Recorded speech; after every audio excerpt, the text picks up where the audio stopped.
30대 후반의 평범한 직장인 남성입니다. 이제 다음 주면 이 생활도 끝이 나겠네요. 이 바닥이 워낙에 좁다 보니 구체적인 설명은 생략하도록 하겠습니다. 제가 하는 일 특성상 사람을 많이 만나게 되는데요. 형님 동생 하면서 가까운 척 지내는 사람들은 굉장히 많습니다. 하지만 아무래도 일 때문에 만난 사람들이다 보니 자연스럽게 제가 거리를 두게 되더라고요. 형님과 형수님도 처음엔 일 때문에 알게 되었습니다. 보통은 일 때문에 제가 클라이언트들에게 먼저 형님하고 하면서 친한 척 다가가는데 이 형님은 최초에는 저에게 거리감을 두던 사람입니다. 저도 싫다는 사람한테 억지로 형님거리는 스타일은 아니라서 업무적으로 진지하게 대했는데 오히려 이 형님한테는 그 편이 제가 믿음직스러워 보였나 봅니다. 그 이후로 형님은 저에게 마음의 문을 활짝 열었고 그 뒤부터는 오히려 형님의 주도로 굉장히 가깝게 지냈습니다. 하지만 전 항상 입으로는 형님거리며 친하게 지내지. 사실 고객 한 명 한 명이 중요한 상황이기에 실수하지 않으려 노력하는 편입니다. 그러다 보니 하루는 형님 집에 초대를 받아 가게 되었는데 최대한 술에 취하지 않으려고 형님한테 들키지 않는 선에서 몰래 잔을 꺾어가며 마시고 있었지요. 취한 모습 보이지 않는 게 제 철칙이었는데 형님이 먼저 저한테 그렇게 사무적으로 대할 필요 없다고 하는 걸 보니 제가 술을 빼고 있는 걸 이미 눈치챘던 것 같습니다. 그런데 오히려 형님이 일 외적으로도 정말 동생 삼고 싶어서 그러는 거고, 그럴 생각 없으면 내 집에도 초대 안 했으니 집에서는 긴장을 풀어도 된다는 겁니다. 무슨 실수를 해도 술 먹고 일어난 일은 다 용서를 해주겠다 하는 거죠. 그래서 저도 그때부터 긴장 풀고 술을 마시기 시작했습니다. 그래도 술자리 시작은 같이 했는데 이미 형님은 저보다 벌써 소주를 2병이나 더 넘게 마신 상황이었고 결국 형님은 술을 이기지 못하고 소파에 기대서 잠에 들어버렸습니다. 난데없이 끝난 술자리에 당황스러웠습니다. 형님 잠들었다고 그 집에서 나가는 것도 예의가 아니라고 생각했지요. 특히 집에 고가의 물건들이 많았는데 혹시나 그게 없어지기라도 한다면 제가 독박 쓰는 거고 없어지는 게 없다 하더라도 아무거나 저한테 뒤집어 씌울 수도 있지 않겠나 하는 생각에 그냥 어쩔 줄도 모르고 그 집에 계속 있었습니다. 그런데 얼마 지나지 않아서 문 열리는 소리가 나더라고요. 형수님이 돌아오셨던 겁니다. 형수님은 말로만 들었었지. 그동안은 한 번도 만난 적이 없는 사람이었습니다. 그런데 형수님 나이가 그렇게 어릴 거라고는 생각도 못했어요. 고리타분한 직장인 복장을 하고 있었는데 나이도 거의 제 또래로 보였고 화장이 조금 진한 것 같기는 했지만 오히려 그 편이 자기 관리가 철저한 사람처럼 보이기도 했습니다. 형수님이 문을 열고 들어오는데 저는 소파에 얼어붙어서 그 장면을 지켜만 보고 있었지요. 피곤에 지친 의욕 없는 표정으로 형수님은 발을 접어 신발에서 발을 빼내고 있는데 일에 지쳐 있어서 그런 건지 소파에 난생 처음 보는 남자가 앉아 있었는지는 신경도 안 쓰는 듯 했습니다. 어떻게 해야 하나 하다가 그냥 인사를 먼저 하기로 하고 자리에서 일어나 문 앞으로 갔습니다. 처음 뵙겠습니다 하고 고개 숙여 인사하는데 형수님이 엄청난 목소리로 놀라더라고요. 당연히 기대도 못한 처음 보는 사람이 집안에 있고 방심하고 있는데 난데없이 큰 소리로 인사를 하니 얼마나 놀랐겠어요. 그런데 형수님은 깜짝 놀라면서도 제가 누군지 지금 무슨 상황이 궁금한 건지 그게 아니고 후다닥 신발장으로 나가서는 다시 신발을 신더라고요. 그때 조금 눈치를 채긴 했는데 저는 형수님이 신발을 다시 신는 걸 보고 제가 무슨 집에 무단으로 들어온 침입차라고 생각해서 집 밖으로 도망치려는 건가 싶어서 화들짝 놀라 현관문으로 형수님을 쫓아나갔습니다. 형수님은 허둥지둥 신발을 신고 있었는데 뒤꿈치까지 밀어넣는다고 어디에 가지도 못하고 문 앞에서 낑낑거리고 있었어요. 그래서 형수님한테 오해하지 말라고 저 이상한 사람 아니고 형님이 지금 술에 만취해서 잠이 드셔서 오도 가도 못하게 된 상황이라는 걸 설명했습니다. 형수님은 설명을 듣고 상황을 이해한 것 같지만서도 저보고 계속 저쪽으로 가라고 하더라고요. 왜 그러는 건가 했습니다. 제가 이상한 사람이 아니라는 건 충분히 설명을 했을 텐데 왜 이렇게 저를 거부하는지 싶었는데 긴박한 상황이 끝나고 나니 그 이유를 알겠더라고요. 중문 안쪽으로 가득히 갇혀있는 시큼한 냄새가 바로 원인이었습니다. 부둣발로 영업일을 하고 다니던 형수님이었기에 그날따라 신발 안쪽으로 땀이 엄청나게 차서 발냄새가 심하게 나고 있던 상황이었던 것이지요. 형수님은 자기가 발냄새가 심하다는 건 이미 인지하고 있던 상황이었고 같이 사는 남편이 그 냄새를 맡는 건 아무 상관없지만 생판 남인데다가 처음 보는 저한테까지는 그 독하고 시큼한 발냄새를 들키고 싶지 않았던 겁니다. 그런데 제가 킁킁거리는 걸 보니 형수님 얼굴이 울상으로 바뀌더라고요. 아무튼 형수님과는 초반 첫 만남부터 그렇게 꼬이게 되어서 사실 형수님이 저를 썩 마음에 들어하던 상황은 아니었습니다. 다음 날 아침에 형님이 형수님 오해도 풀어주고 아무 문제 없다고 했지만 솔직히 형수님이 거의 울기 직전에 얼굴로 볼따구가 시뻘개져서 오열을 하기 직전까지 만들었는데 제가 앞으로 형님 집에 초대받아 가기는 글렀다 싶었지요. 그렇게 시간이 어느 정도 흐른 뒤였습니다. 형님이 집으로 몇 번 불러주긴 했지만 제가 불편한 것도 있고 해서 다 거절을 했었지요. 그런데 결국 다시 형님 집으로 방문을 해야 할 일이 생기게 되었습니다. 형님한테 급하게 받아야 할 서류가 있었는데 형님이 그걸 집에다 두고 왔다고 하더라고요. 그런데 다시 가서 가져오자니 상황이 여의치가 않다고 마침 아내가 집에 있는 날이니 아내에게 말해놓을 테니 아내한테 가서 서류를 건네받으라고 하는 겁니다. 그 전에 형수님하고 첫 만남이 그런 게 껄끄러웠지만 이번에는 오래 머무는 것도 아니고 어쨌든 일 때문에 그러는 건데 제가 어떻게 거절을 할 수가 없더라고요. 그동안 집으로 초대할 때는 그냥 변변찮은 변명을 대면서 빼긴 했는데 이번 같은 경우에는 일 때문이라서 거절할 수가 없었습니다. 형수님 발냄새 때문에 못 간다고 말도 할 수 있던 상황이 아니었으니 그냥 하는 수 없이 다녀오기로 했지요. 문 앞에서 몇 번을 고민하다가 초인종을 눌렀습니다. 형님의 연락을 받은 형수님이 문 앞으로 나왔는데 저를 기억하고는 깜짝 놀라는 눈치더라고요. 형수님은 그날 봤던 고리타분한 직장인 복장이 아니라 민소매로 된 나시에 형님이 즐겨 입을 법한 스포츠 브랜드의 통이 넓은 반바지를 입고 있었습니다. 저도 모르게 시선이 형수님의 발 쪽으로 향했는데 발은 맨발이었어요. 형수님이 저를 보고는 당황해서는 어쩔 줄을 모르더라고요. 서류만 건네주면 되는 상황인데 왜 저러나 싶었어요. 저를 문 앞에 세워놓고 벌 주는 것도 아닌데 문 앞에서 기다리라면서 계속 시간을 끌더라고요. 자세히 귀 기울여 들어보니 형님한테 전화를 걸고 있는 것 같았습니다.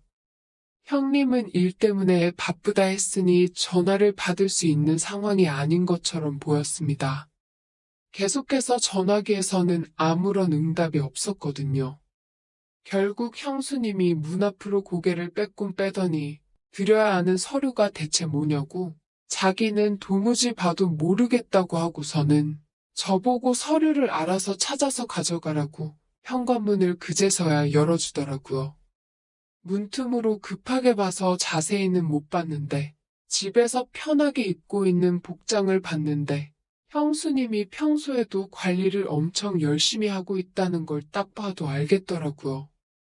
서 있는 자세를 봐도 요가 같은 걸 하는지 등이 곧게 뻗어 있고 뒤로 틀어묶은 머리로 보이는 목선과 어깨로 떨어지는 곡선을 봐도 평소에도 자기 겉모습에 엄청 신경을 쓰는 사람이라는 걸 알겠더라고요.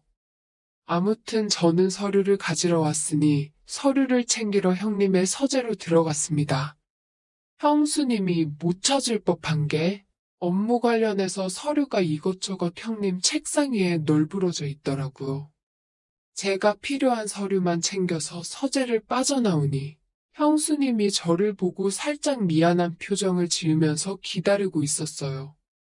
괜히 눈치도 보이고 하니 형수님한테 고개 숙여서 그때 죄송했다고 사과를 하고 볼일 다 봤으니 이만 가보겠다 하고 현관문 쪽으로 몸을 돌렸습니다. 그런데 형수님이 저를 불러 세우더라고요. 오해도 풀 겸 방금 밖에서 벌써게 가만 세워둔 거 사과도 할 겸해서 뭐 차라도 하나 내줄 테니 그거라도 마시고 가라고 하는 거예요. 그래도 제 앞에서 그러고 있기에는 민망했는지 어느샌가 옷으로 꽁꽁 싸매고 밖으로 나왔습니다. 생각한 것과는 다르게 저를 그렇게 어렵게 대하지는 않아서 한시름 놓이더군요. 형수님도 형님 마냥 솔직하고 좋은 사람이었습니다. 물론 실례란 걸 알기에 그날 발냄새에 대해서는 언급조차 하지 않았습니다. 그렇게 인연을 이어오던 가운데 시간이 지난 어느 날 형님에게서 전화가 왔습니다. 형님은 자기 사업을 해외에 크게 한번 확장을 해보고 싶다고 했어요. 마침 해외에 친한 친구가 오래전에 이민을 가서 살고 있다고 그쪽 상황은 어떤지 답사 좀 다녀오겠다고 하더군요. 그 와중에 저랑 진행하고 있던 프로젝트도 하나 있었는데 해외에 사업을 한다고 해도 그걸 접을 생각은 없으니 일단은 필요한 대로 알아서 제가 맡아서 하고 있으라 했습니다. 한 가지 더 부탁하기를 자기가 없는 동안 그래도 너무 남이라 생각하지 말고 형수님이 나이차도 있고 해서 외로움을 많이 타는 사람이라고 근근히 들러서 안부도 묻고 관심 좀 가져달라 부탁을 하더군요. 어려울 게 없는 일이었습니다. 이미 저는 그때 형수님도 형님만큼 저에게 있어 소중한 사람이었고 어차피 집이 제가 살던 곳에서 가까웠기에 어려울 거 없다고 걱정 말라 대답했습니다. 형님은 일단 처음이니 2달 일정으로 해외에 머물기로 했어요. 처음 며칠간은 국제전화로 전화를 했는데 제가 형수님을 중간중간 찾아가 보겠다 했지만 솔직히 형님도 없는데 형수님만 있는 집에 불쑥 저 혼자 찾아가기도 뭐하고 특별히 무슨 일이 있거나 형님이 직접 부탁할 때까지는 제가 먼저 찾아가지는 않았습니다. 오히려 제가 나서서 그러면 이상한 오해를 받을 수도 있고 모지랖히지 않겠나 하는 생각이 들었지요. 그러다 그렇게 형님이 해외로 떠난 지 한 달쯤 되었을 때였습니다. 형님한테 전화가 와서 아내가 많이 아픈 것 같은데 혹시 응급실에 좀 데려다 줄 수 있느냐는 급한 연락을 받게 되었습니다. 새벽이었지만 형님 목소리도 다급해 보였고 저도 걱정이 되었기에 그 길로 바로 형수님을 찾아가 병원에 데려갔습니다. 병원에서 밤을 새고 나서 이제 집에 가도 좋다는 말을 듣고야 형수님을 모시고 집으로 돌아오게 되었지요. 형수님이 전날에 뭘 잘못 먹어서 배탈이 심하게 나버린 것이었어요. 단순한 배탈이라 다행이긴 했지만 아마 며칠 동안은 계속 안 좋을 거라고 하더라고요. 형수님은 지칠 대로 지쳐서 방 안에 들어오자마자 쓰러지듯 잠이 들었습니다. 무방비 상태의 모습을 2번이나 보긴 했지만 항상 무방비인 상태를 보여주지 않으려고 노력하던 형수님이었는데 얼마나 지쳤으면 그냥 저렇게 쓰러져 잘까 싶었지요. 저도 그만 돌아가 볼까 했는데 새벽에 잠도 제대로 못 자고 병원에서도 정신없이 있었어서 그런가? 잠이 도무지 오질 않더라고요. 식사도 안 했어서 배도 살짝 고팠고요. 그러다 형수님 일어나면 뭐라도 먹을 게 있는 게 좋지 않을까 싶어서 죽이라도 끓여놓을까 싶었습니다. 그런데 형수님이 형님 없는 동안 식사는 제대로 하고 있는 건지 나가서 사 먹고 있는 건지 냉장고를 열어보니 아무것도 없더라고요. 해놓을 것도 없고 저도 지치고 해서 그냥 잠깐 눈 좀 붙이고 나서 나가서 죽이라도 한 그릇 사와야겠다 하고 쉬기로 했습니다. 굉장히 허기가 지던 상황이었어서 냉장고에 우유가 보이길래 그걸 벌컥벌컥 마셨는데 그게 화근이 될 줄은 생각도 못했습니다. 한참 소파에 기대 누워서 자고 있는데 형수님이 정신을 차렸는지 거실로 나와 저를 깨우더라고요. 피곤할 텐데 고생했다며 지금은 좀 괜찮아진 것 같다고 고맙다고 이야기를 하는 거예요. 얼굴에 생기는 없어 보였지만 형수님은 여전히 이쁘더라고요. 지쳐서 몸을 가누지도 못해 제 근처에 가까이 얼굴을 대고 이야기하는데 너무 가까이 있어서 떨리기 시작했습니다. 저도 모르게 긴장을 하고 있는데 배에서 갑자기 안 좋은 느낌이 나더라고요. 제가 깔끔 떠는 성격은 아니지만 성격상 집이 아닌 곳에서는 일을 잘 보지 못하는 편인데 그 순간만큼은 참을 수가 없더라고요. 그래서 형수님한테 더는 못 참겠어서 그런데 실례지만 화장실 좀 쓰겠다고 하고 후다닥 일을 보고 나왔습니다. 형수님이 걱정하듯 쳐다보다가 혹시 냉장고에 있던 우유를 마신 거냐 묻더라고요. 그걸 버린다는 걸 깜빡했다고. 자기도 그 우유가 상한지도 모르고 마셔서 이렇게 된 것 같다고 하는 거예요. 다행히 저는 조금밖에 마시지 않아서 크게 탈이 나지 않았는데 한동안 집에 먹을 게 없어서 그 우유를 몇 개에 걸쳐서 먹은 형수님은 탈이 나고 말았던 겁니다. 아무튼 저는 다행히 병원 신세를 질 만큼까지는 아니었는데 형수님이 이제 우리 쌤쌤이라고 하면서 웃더라고요. 제가 그때 발냄새 맡은 거나 배탈이 나서 우리 집에서 일을 보고 나온 저나 이제 서로 비슷하게 하나씩 한 건 한 거 아니냐고요. 어느덧 두 사람은 이런저런 이야기를 주고받고 있었고 상황이 많이 호전된 형수님이나 저나 그 분위기를 맨정신으로 이어나가기는 힘들었나 봅니다. 그래서 형님이 애지중지하던 양주를 찬장에서 꺼내와서 서로 술을 한두 잔씩 걸치며 이야기를 이어나갔지요.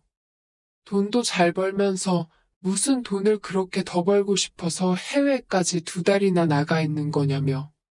형수님은 자기가 이러는 게 잘못하는 게 아니고 아직도 젊은 아내인 자기를 두고 2달이나 독수공방을 시킨 형님 탓이나 마찬가지라고 하면서 기왕 우리 둘이 서로에게 못 볼 모습 보인 김에 아예 우리 둘 사이는 아무런 비밀 없이 허물없이 지내보면 어떻겠냐는 제안을 해오더군요.